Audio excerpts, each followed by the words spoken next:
Hey everyone, I just wanted to make this video. This starts the 13 gates of the Necronomicon reports for this year. I just came back from the first astral gate, the Gate of Sagittarius, and I wanted to share my experience with y'all. This will probably be of interest to those who practice necromancy, but I'm not sure who else would find it of interest, maybe occultists in general. And those who work with the 13 gates of the Necronomicon. But anyways, this first gate passes through the Gate of Sagittarius, which is between the pillars Al Nasul and Pelagus, the two stars of the constellation of Sagittarius. And when the sun passes between the two stars, that's when the gate can be opened. And from what I've calculated, it should be able to be opened until the 3rd of January. So it's cutting it kind of close. I probably should have started this towards the end of last year, but I wanted it to be from January onward kind of thing, you know? But anyways, I was thinking in terms of, because this gate opens up onto a realm where you can learn about hierarchies of spirits, both known and unknown. And you can learn more about them, and also different races of beings of the Necronomicon mythos.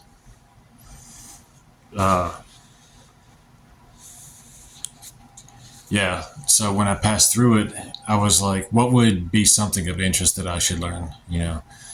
And I focused on how there are many, many caves in the state that I live in. And because a lot of the mountains and stuff is made out of limestone, you hear a lot of tales of creepy goings on of, spirits of caves, different dark demons that dwell in the caverns and stuff. Because there's like probably over 1,000 caves in this state. And I always felt like a spiritual presence when I would go in or around, these caves.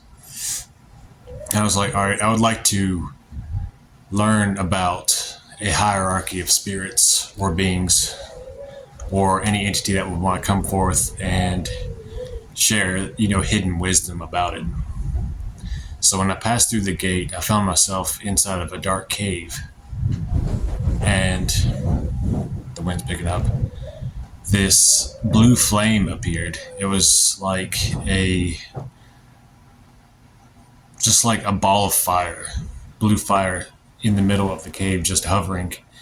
And it spoke to me with kind of a calmly voice, and it was a male voice, kind of high pitched, I guess you would say.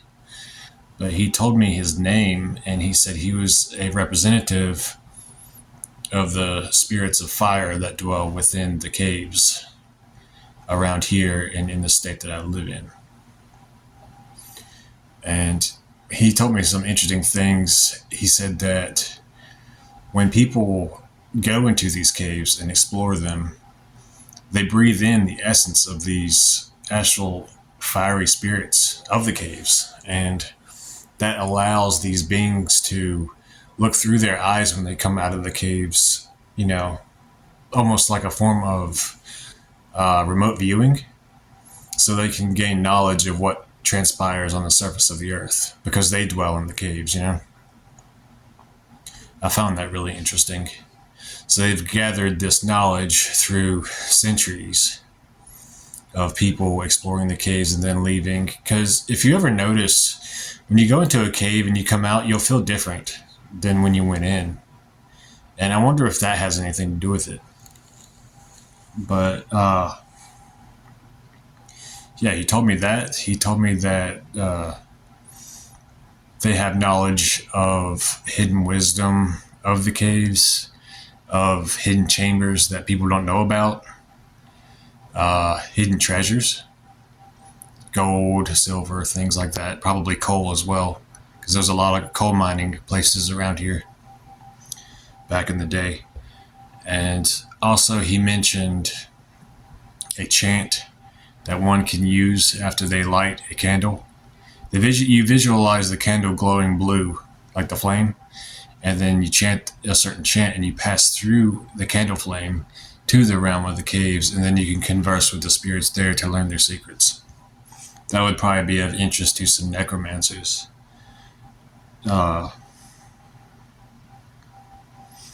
He also mentioned the black spirits of the caves, which are completely baneful to mortals and humans and even other spirits. So it's something to watch out for those of you who practice necromancy.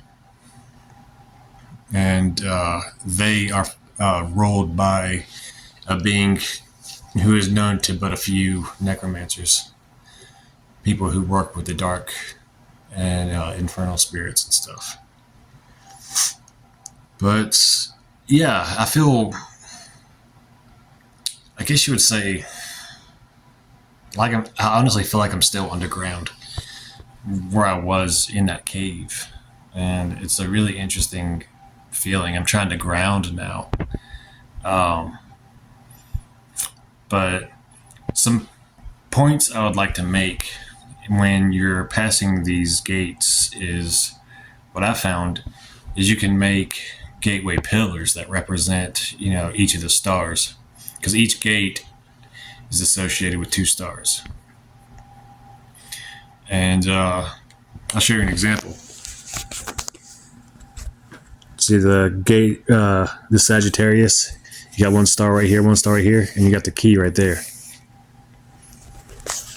But what I do is I draw out those symbols that represent the stars, and I put a candle in front of it. So kind of like that. And then in between the candles, once I light them, you keep your eyesight at the same area, and then you slowly visualize the gate forming between the candles. So that forms the gate. It makes it a lot easier to hold the visualization if you give your mind something to focus on, as far as because holding your eyesight to one specific point in the air is kind of difficult unless you're really used to evocation. But the candle pillars with the symbols of the stars written on it really helps you formulate the edges of the gate, and take your time to build up each of the gates so they appear as solid as possible. But that was a tip that I wanted to share. Also, it's good to allow yourself to get into a kind of trance. So those of you who like binaural beats, theta and alpha waves work really well. Just listen to that for probably 15-20 minutes before you decide to open the gate, because you visualize the gate first, and then you make a invocation to the Lord of Portals, and then you open the gate and you pass through.